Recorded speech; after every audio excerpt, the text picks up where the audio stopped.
Serial तुमसे तुम तक की कहानी अब ऐसी खतरनाक मोड़ पर आ चुकी है कि हर दर्शक की धड़कनें तेज होने लगी हैं। ऑफिस के शांत से माहौल में अचानक एक ऐसा तूफान उठा जिसके बाद किसी की जिंदगी पहले जैसी नहीं रहने वाली। मीरा, जिसकी हर सांस, हर जज्बात, हर एहसास में सिर्फ आर्य बसता है, आखिरकार खुद को रोक नहीं पाती। उसकी आंखों में चाहत का तूफान और दिल में इमोशन का ज्वालामुखी फूटने लगता है। वह धीरे धीरे आर्य की तरफ बढ़ती है और कांपती हुई आवाज में बोलती है, सर, मेरी हर सांस में सिर्फ आप हैं।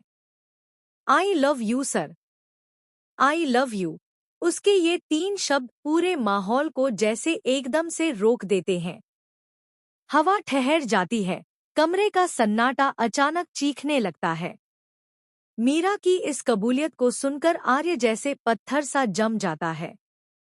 उसने कभी सोचा भी नहीं था कि उसकी चुप्पी, उसके छोटे छोटे जेस्चर्स मीरा के दिल में इतनी गहरी उम्मीदें जगा देंगे। उसकी आंखों में सच्चाई और हैरानी दोनों थी, लेकिन सही शब्द उसके पास नहीं थे। लेकिन असली तूफान तो अभी शुरू हुआ था, क्योंकि यह सब सुन रही होती है अनु। हाँ, वही अनु, जो हर पल आर्य को सम्मान और चुपचाप चाहत से देखती आई थी। वह मीरा की आवाज सुनकर वहीं रुक जाती है।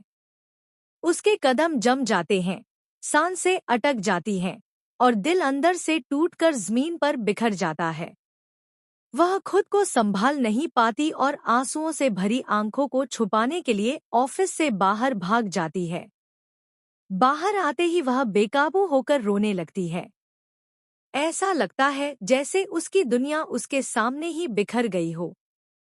आर्य और मीरा की हर बात उसके मन में चाकू की तरह उतर रही थी। उसे यकीन नहीं होता कि आर्य, जिसे वह अपना कहने की हिम्मत भी नहीं जुटा पाती थी, शायद किसी और के दिल में बसता है। दूसरी तरफ ऑफिस में मीरा को लगता है कि अब सब ठीक हो जाएगा। उसे लगता है कि आर्य भी उसका साथ निभाएगा। लेकिन आर्य की चुप्पी उसे अंदर से खा जाती है। वह समझ नहीं पाती कि आर्य कुछ क्यों नहीं कह रहा। इसी बीच कहानी में एक और बड़ा मोड़ आता है। आर्य पूरी टीम के लिए एक वेलकम पार्टी ऑर्गेनाइज करता है। मीरा को पक्का यकीन होता है कि यह पार्टी उसी के लिए है। उसकी आंखों में सपनों की चमक लौट आती है। वह सोचने लगती है कि शायद अब आर्य सबके सामने उसके लिए अपने दिल की बात कह देगा।